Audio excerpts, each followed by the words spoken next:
morning sa inyong lahat. So for today's video natin is mag-aaral ako ngayon magmotor dahil nga yung 'di ba yung vlog ko na nagbili ako ng motor para mag-aral na pang-service ng anak ko. So ngayon guys, ang tinatandaan ko lang yung tinuro sa akin ng kapatid ko na mga basic. O yan, magi-start na ako ng motor. So ayan. Yan, iantayin ko lang guys daw na mag-alis yung animation para hindi daw masisira ang motor. Tapos i-start na natin. Agoy! Ayaw mag-start! Ay, yun nga pala mali. Yung stand pala kasi sabi nung kapatid ko, hindi kailangan daw yung stand. Yung tatandaan nyo guys lagi na pag automatic hindi umandar pag naka-stand. So ayan, natin. Yay! Umandar na guys! Ayan pa lang ang alam ko mga basic kasi nga nag-aaral pa lang. Itong preno, ito yung magliligtas sa akin. Ito yung tinatandaan ko. Yan. Subukan natin. Let's go! Let's go!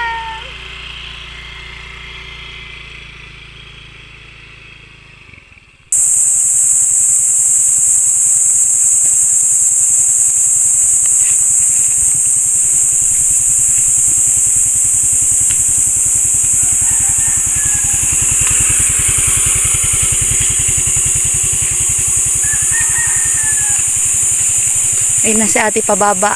First time niya to guys. Magmotor sa medyo paahon. Ayun na siya. Aabangan ko naman yung pagbabalik niya dito sa taas. Ayun guys, naririnig ko na yung motor. Pabalik na si ate. So dito lang ako sa taas. Antayin ko siya.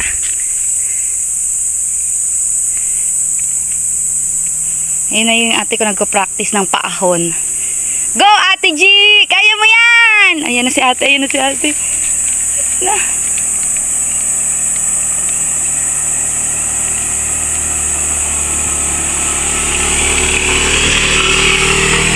Ayun na si ate. Ayun guys, nakaya niya. Nakaya niya yung paahon. Ayun na yung ate ko. Ano masasabi mo sa paahon? Nervyos ako! Ano nervyos? Yay! Kaya ko konti.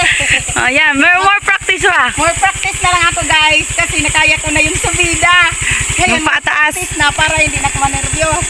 So may kalsada hanggang doon sa dulo kaso hindi kami diretso doon gawa ng rough road yung Road yan sa taas guys. taas. Oh. Tama na dito. Ate, ikot mo na. Yan. Yan yung mag-aral. Dahan-dahan lang.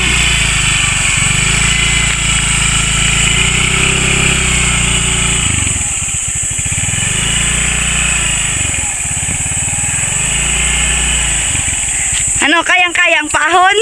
Or more practice pa kay kinakabahan? More practice. Kabado? Makes perfect. Or relax lang? Ayan. Anong Guys, tip kaya mo? kayo, guys, huwag kayong mawala ng pag-asa. Hindi kayo marunong mag-bike. Hindi ako marunong mag-bike. Una yung inaganyan-ganyan. Ano yun? Usul-usul. Tulak-tulak muna. Tulak muna. Tapos ngayon, Naka- motor na. Dapat dahan-dahan lang basta. Alalay sa... Pinili ko dito guys kasi safe dito kasi wala gaanong dumadaan.